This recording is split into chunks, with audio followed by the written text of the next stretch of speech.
So BTS's visit to the White House comes as we reach the end of Asian American and Pacific Islander Heritage Month.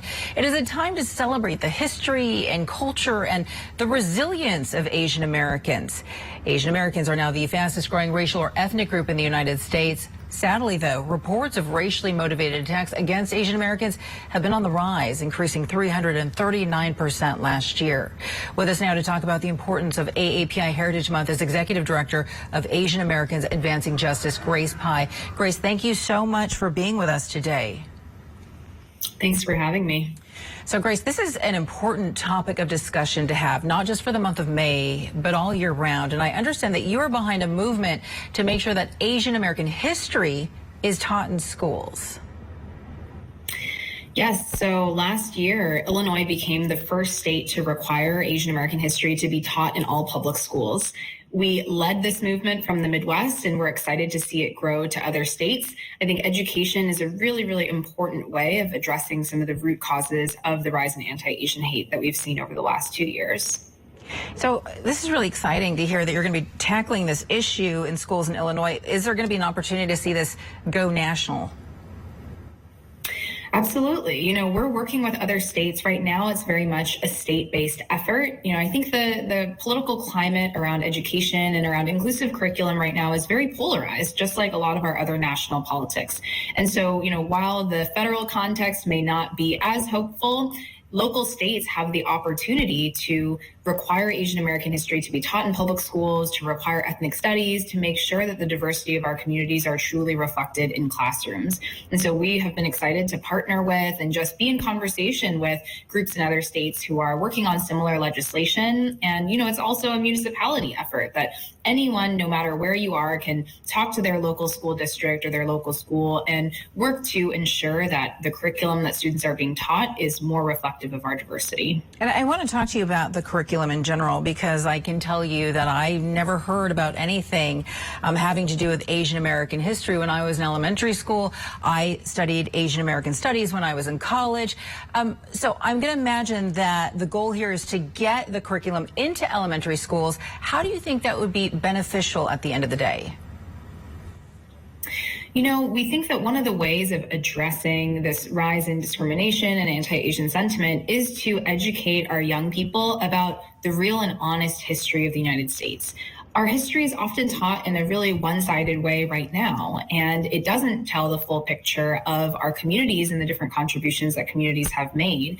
And so we're hoping that teaching, you know, this history of Asian Americans will help to dispel common stereotypes, like, for example, the forever foreigner idea that all Asian Americans are foreigners or are immigrants who have recently come here, and also to dispel things like the model minority myth, that if we're educating students at a young age, they can build more empathy, connect with each other, understand each other's communities better, and ultimately not buy into these harmful stereotypes. You know, it's funny that you mentioned the forever foreigner idea, because going back and looking at just the history of the Philippines, for example, I've been learning that Filipinos may have been the first Asian Americans to come to this country even before this was the United States, back in, I believe it was 1753. So, I mean, when you look at these types of examples, what other types of examples do you think should be taught in history books right now, and how do you think that could add to the discussion? You know, I think there are so many great examples of ways that Asian Americans have fought for civil rights. You know, maybe not necessarily as part of the civil rights movement in the 60s, although certainly there were Asian Americans who were a big part of that, but other examples that we can talk about: the story of Mamie Tape and her parents who fought to desegregate California schools because there was a public school that denied their child entry because she was Chinese. We can talk about, you know, people like Larry Itliong, who was a huge leader in the labor movement, a Filipino farm worker who organized Filipinos to work alongside and in collaboration with Mexican farm workers to demand better wages and, you know, better working conditions.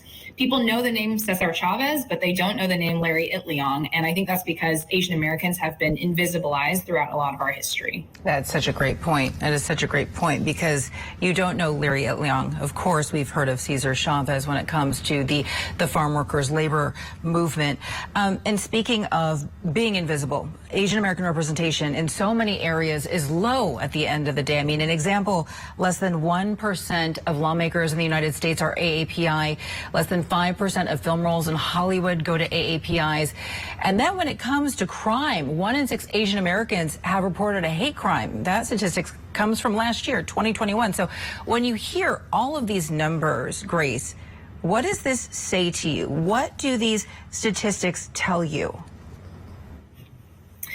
Well, I think we see a pattern when we look at our history. Asian Americans have been scapegoated and blamed for multiple crises throughout history, not just in the wake of the COVID-19 pandemic, but also in the 1980s when the U.S. auto industry was in decline. We saw Asian Americans be targeted then. And Vincent Chin was a Chinese American man who was brutally murdered in Detroit by 2 white auto workers at that time.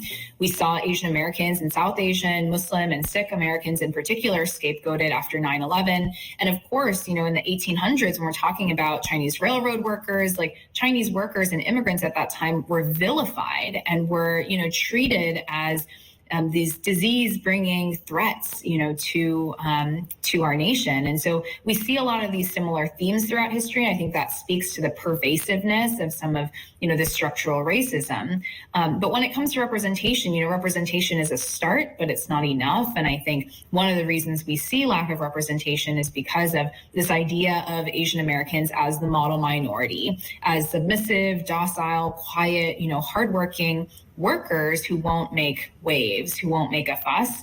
And I am excited that we are seeing strides in terms of representation and people who are fighting for policies that will benefit Asian Americans. And Grace, you are one of those people. So before I let you go, I just want to ask you on a very personal level, how does it make you feel doing the work that you're doing right now?